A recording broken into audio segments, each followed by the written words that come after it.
उत्तर प्रदेश के फर्रुखाबाद में लोकसभा चुनाव 2024 के लिए सपा प्रत्याशियों की घोषणा होते ही अखिलेश यादव के महारथियों ने हुंकार भरना शुरू कर दिया है। लोकतंत्र के महापर्व का आगाज हो चुका है। ऐसे में चुनावी रणभेरी बजते ही सपा प्रत्याशी मैदान में उतर आए हैं। सपा मुखिया अखिलेश यादव द्वारा फर्रुखाबाद लोकसभा क्षेत्र के सपा प्रत्याशी के रूप में डॉक्टर नवल किशोर साक्य को जिम्मेदारी सौंपे जाने के बाद सपा प्रत्याशी फर्रुखाबाद जिले के आवास विकास स्थित पार्टी कार्यालय पहुंचे, जहां पर पहुंचकर उन्होंने प्रेस वार्ता के दौरान मौजूद तमाम पत्रकारों का आभार प्रकट किया। समाजवादी पार्टी के राष्ट्रीय अध्यक्ष अखिलेश यादव का भी आभार व्यक्त किया। वार्ता के दौरान डॉक्टर शाक्य ने कहा कि उन्होंने अंतर्राष्ट्रीय चिकित्सक का खिताब पाने में पहाड़ जैसी चुनौतियों का सामना किया है। ये तो चुनाव है, डटकर सामना करेंगे और सभी को साथ लेकर सभी जाति वर्ग समुदाय के लोगों को चुनाव में सहयोग के लिए विजय हासिल करने के लिए अपील करेंगे। वार्ता के दौरान उन्होंने कहा कि सपा मुखिया ने जो पीडीए नाम का गुलदस्ता बनाकर तैयार किया है, बहुसंख्यकों को मिलकर पीडीए का सहयोग करना चाहिए, उन्हें आगे बढ़ाने का काम करना चाहिए। अपने प्रतिद्वंदी और भाजपा के प्रत्याशी को लेकर सपा प्रत्याशी ने तंज कसते हुए कहा कि फर्रुखाबाद लोकसभा क्षेत्र आलू की पैदावार के लिए जाना जाता है। इस दौरान उन्होंने ये भी कहा कि भाजपा के नेताओं का कोई विजन नहीं है और न ही कोई आइडियोलॉजी। अगर कोई बड़ी फैक्ट्री लग जाती तो क्षेत्र का निश्चित रूप से विकास होता, जिससे वहां के लोगों को रोजगार मिल जाता, मगर ऐसा नहीं हुआ।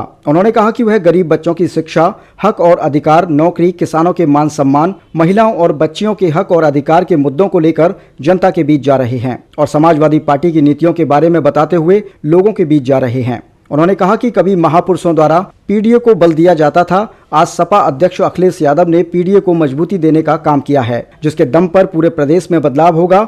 उन्होंने राजनीतिक अनुभव को साझा करते हुए कहा कि राजनीति से पहले सामाजिक क्रांति आती है। पहले भी देशवासी सामाजिक क्रांति के जरिए बदलाव करते रहे हैं और आज भी सामाजिक क्रांति के माध्यम से बदलाव जनता करेगी। भाजपा नेताओं की कार्यशैली पर सवाल करते हुए उन्होंने कहा कि फर्रुखाबाद लोकसभा के प्रतिनिधियों ने बाढ़ ग्रसित क्षेत्रों में जाकर कभी नहीं देखा, परंतु समाजवादी पार्टी के कार्यकर्ता लोगों का दर्द बांटने गए, परेशानी की घड़ी में लोगों के बीच खड़े रहे, खाने पीने की जरूरत की वस्तुओं को पहुंचाने का काम समाजवादियों ने किया है। निश्चित ही फर्रुखाबाद लोकसभा की जनता अपना आशीर्वाद उन्हें देगी और वह जनता के किए हुए वायदों पर खरे उतरेंगे। डॉक्टर साहब, समाजवादी पार्टी ने फर्रुखाबाद लोकसभा से आपको जो है जिम्मेदारी दी है और अपना टिकट पर आपको लोकसभा का चुनाव लड़ा रही, तो बहुत महत्वपूर्ण जिम्मेदारी है। किस तरह से जो है चुनाव मैदान में उतरा है? सबसे पहले तो मैं पत्रकार बंधुओं को बहुत बहुत धन्यवाद दूंगा। धन्यवाद इस बात का कि आप लोग लगातार जो 2 साल से हम लोग 2-3 साल से काम कर रहे हैं, उस जनता की आवाज़ को डॉक्टर नवल किशोर के माध्यम से शीर्ष नेतृत्व तक पहुंचाने का काम किया और कहीं न कहीं आप लोगों के माध्यम से शीर्ष नेतृत्व के जो कान में आवाज़ गई और उसके बाद राष्ट्रीय अध्यक्ष अखिलेश यादव जी ने फर्रुखाबाद लोकसभा का मुझे प्रत्याशी बनाकर आप लोगों का जो सम्मान देने का काम किया है, इसके लिए मैं सभी पत्रकार बंधुओं को बहुत बहुत धन्यवाद देता हूँ। डॉक्टर साहब, पहाड़ जैसी चुनौती आपके सामने है कि क्योंकि जो सामने कैंडिडेट है भारतीय जनता पार्टी की कैंडिडेट है और भी जो है मजबूत कैंडिडेट आपके सामने आने वाले हैं, तो किस तरह इस चुनौती को लेते हैं आप?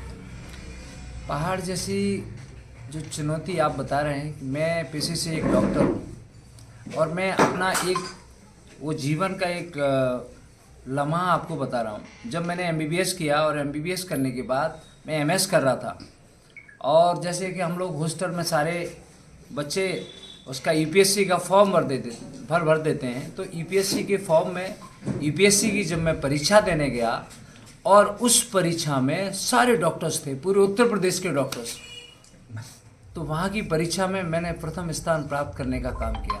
तकरीबन मेरा इंटरव्यू 1 घंटे का हुआ था, मुझे आज भी याद है। तो हमने वो पहाड़ जैसा लक्ष्य बड़ी आसानी से मैंने बहुत ज़्यादा कोई तैयारी न करके मैंने वो लक्ष्य भेदने का काम किया है। तो यहाँ का जो लक्ष्य जो पहाड़ जैसा जिसको आप कह रहे हैं, वो मुझे नहीं लगता कि वो लक्ष्य पहाड़ जैसा है। और दूसरा, सामाजिक क्रांतियों में आप लोगों ने तो देखा है कि कितने बड़े बड़े परिवर्तन हुए इस देश में। ये देश सोचो जब अंग्रेजों के गुलाम था तो यहाँ की गुलामी को भगाने के काम भी हमारे देशवासियों ने किया।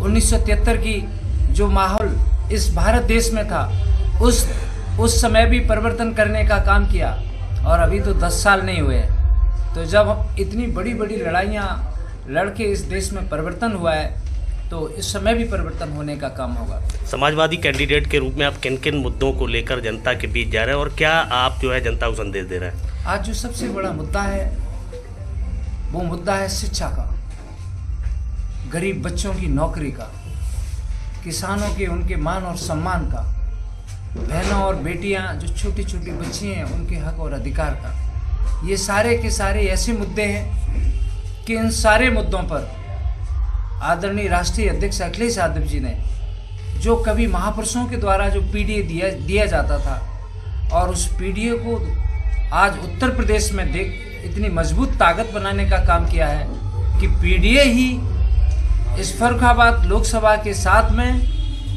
पूरे उत्तर प्रदेश के साथ पूरे भारत देश में परिवर्तन करने का काम करेगा।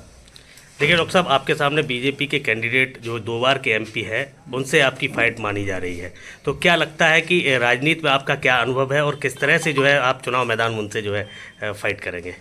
मैं राजनीति में बात अनुभव की करूं तो जहां मैं पेशे से एक डॉक्टर, और राजनीति से पहले आती है सामाजिक क्रांति, और सामाजिक क्रांति के तहत मैंने एक डॉक्टर बनके लगातार 11 सालों से लोगों के दिलों में अपनी जगह बनाने का काम किया है, और यही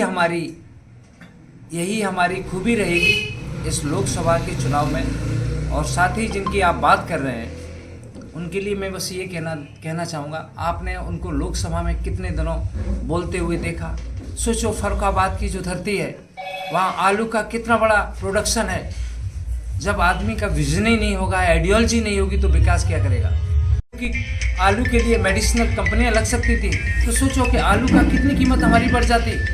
और दूसरी बात, आप कभी गंगा पार नहीं गए हैं। फर्रुखाबाद से जो हमारा कंपिल से लेके और भोजपुर तक की विधानसभा का जो क्षेत्र है, खासकर गंगा पार इलाका, हम लोग यहाँ को गंगा पार बोलते हैं, वो हम लोग को गंगा पार बोलते हैं।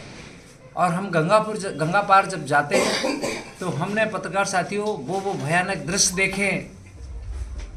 इस बार की गंगा की बाढ़ में मैं एक गांव में, कईयों गांव में, अमृतपुर विधानसभा के कईयों गांव में मुझे जाने का मौका मिला गंगा की बाढ़ में। तो मैं इतने पानी में लोगों को भोजन देने के लिए, उनको राशन देने के लिए, उनको तमाम मेडिसिनल सुविधाएं देने के लिए हम लोगों ने वहाँ पहुँचाने का काम किया है। सोचिए, फर्रुखाबाद लोकसभा में 4 विधायक भारतीय जनता पार्टी के, एक सांसद भारतीय जनता पार्टी के, और वहाँ के जिला पंचायत अध्यक्ष भी भारतीय जनता पार्टी के। इतना सारा कुनबा होने के बावजूद भी जो गंगा एक्सप्रेस वे, फर्रुखाबाद में गंगा एक्सप्रेस वे जो गंगा के बगल से निकल के गया था, सोचो अगर गंगा एक्सप्रेस वे वहाँ से निकल जाता और बगल के कद्दावर मंत्री यहाँ से उठा के वहाँ ले गए। ये स्टेटस है आपकी भारतीय जनता पार्टी के जो सम्मानित पदाधिकारी हैं उनका, और सम्मानित जो विधायक हैं और सांसदों का। तो आप सोच सकते हैं, हम आपको भरोसा दिलाते हैं कि समाजवादी जब भी आती है, वगैर जाति और धर्म विश्वास किए हुए समाजवादी किसानों का, गरीबों का, पिछड़ों का, दलितों का और अल्पसंख्यकों के साथ सर्व समाज के जो भी गरीब लोग हैं उनका सम्मान देने का हमेशा काम करती है।